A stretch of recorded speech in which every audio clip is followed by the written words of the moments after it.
dia, então, né, dando sequência ao nosso trabalho de ontem, que nós vimos a parte dos CIOPs, hoje nós vamos trabalhar com o CIOP da educação.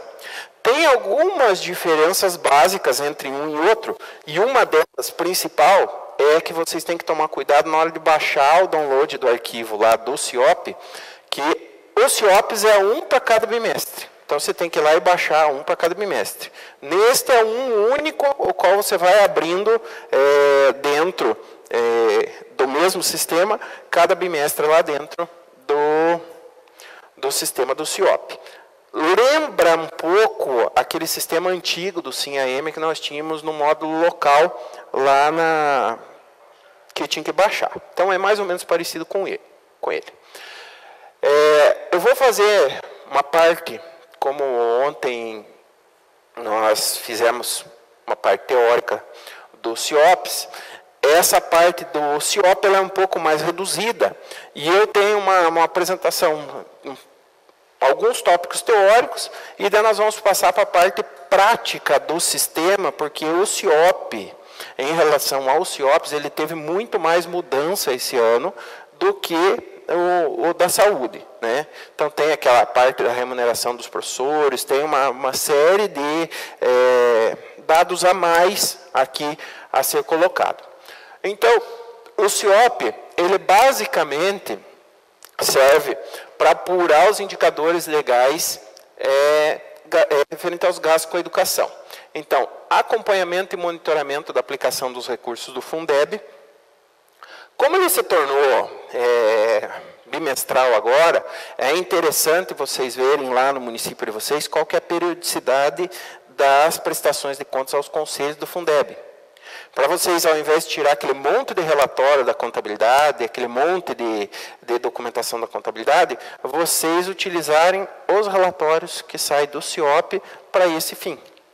Então, dá um respaldo a mais, um amparo a mais para vocês, que vocês vão na reunião e falam para o conselho da seguinte forma: esses relatórios que eu trouxe aqui são os relatórios que estão no site do FNDE e tem a disponibilidade para vocês de consultar lá. Mínimo de 60% de pagamento dos professores, máximo de 40% em ações do MDE e máximo de 5% para investir no ano seguinte. Então, quando vocês deixam um saldo na conta, esse saldo não pode ser superior a 5% do total do Fundeb que vem. Então, de 100% que vem, no mínimo dentro do ano eu tenho que gastar o 95%. Lembrando da situação seguinte: não fechou e o saldo é maior, eu vou efetuar qualquer empenho e daí em janeiro eu pego e cancelo esse empenho de volta. Muito cuidado com isso, porque ele diminui do índice igual lá na saúde também. Então, vocês têm que ter esse cuidado para não ter problema nesse sentido.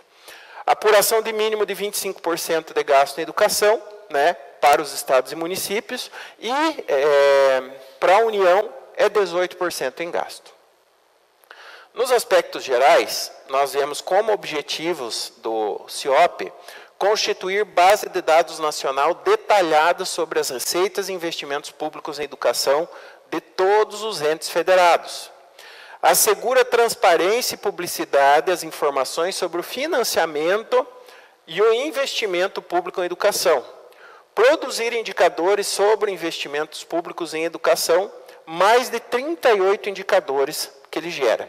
E instrumentalizar a atuação do controle social, divulgação na internet dos dados transmitidos e envio de comunicados. Só que nós temos que ter um cuidado grande também quando a nossa estrutura orçamentária não está adequada para receber empenhos de acordo com as matrículas registradas aqui. Então, nós nos deparamos, geralmente, na maioria dos municípios, com 2 erros básicos, né? Quando dá lá, a quantidade matriculada na educação especial é de tantos alunos e o valor gasto por aluno é muito pequeno.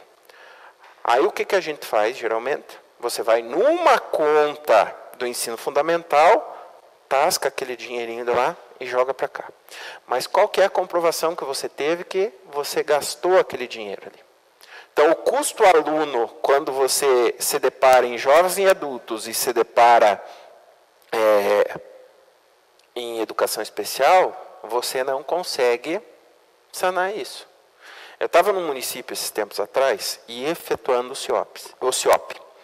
E nos deparamos com uma situação que, para fins de receita para o município era bom, mas para fins de despesa você não conseguia ajustar a despesa. Os alunos da PAI, pela lógica, eles são vinculados ao Estado. E neste município, as matrículas dos alunos da PAI, 100 e poucos alunos, estavam todos no município. Então, o custo aluno da educação especial para aquele município foi zero. O município não gastou nada. Quem pagou foi o Estado. E, no entanto, teve que se efetuar uma manobra dessa de tirar uma despesa do ensino fundamental e jogar lá para cobrir essa despesa, né? Então, partindo do princípio que o que eu tenho no meu portal de transparência tem que estar igual ao que vai no SIM-AM e tem que estar igual ao que está aqui, eu não consigo essa informação. Porque a pessoa, se ela for buscar aqui, pelas subdivisões, que a gente vai ver depois, a essa alocação, ela pode ir buscar lá no portal de transparência de vocês, não vai encontrar. Então, lá na frente, há de se ter uma justificativa para isso. E qual que seria a solução para essa questão? Vocês, aproveitando que o orçamento de vocês está tramitando ainda na Câmara, vocês criarem um projeto de atividade, a título de inclusão no orçamento, criando um projeto de atividade para educação especial, educação de jovens e adultos, e efetuar empenhos durante o exercício dentro dessas rúbricas. Então, eu tenho mais ou menos aqui, quando eu fecho o primeiro bimestre, eu já tenho uma base de qual que é o valor do custo aluno no ensino fundamental. Então, eu tento jogar empenhos, carregar empenhos durante o exercício inteiro, para que esse custo aluno do ensino fundamental seja transferido também documentalmente e legalmente para jovens e adultos e para a educação especial, de acordo com a quantidade de matrícula que tem de cada um no município. Aí sim, nós conseguimos que fique igualzinho as 3 peças. Esteja igual o que está no tribunal, igual o que está aqui e igual o que está no CIOP.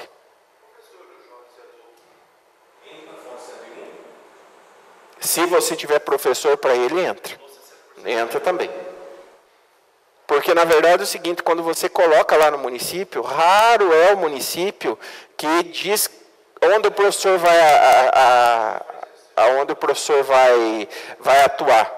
Geralmente você faz concurso para professor, se ele vai dar aula para prézinho, para adolescente ou para jovem adulto, não interfere nesse sentido. Desde que essa educação de jovens e adultos seja do ensino fundamental. Tanto que aqui tem a divisão, né? Ensino fundamental de jovens e adultos, né? O EJA. Dados declaratórios. Com essa base, ele vai gerar o balanço contábil do ente federado, seguindo a Lei 4.320 e as portarias e manuais do STN. Não é um sistema contábil de prestação de contas. Até então, ele é meramente declaratório. Mas o fato dele ser declaratório, quando qualquer tipo de declaração, dá a entender que você está afirmando que é verdade. Então, automaticamente, nós temos que seguir essa linha que realmente é a realidade do que acontece no município.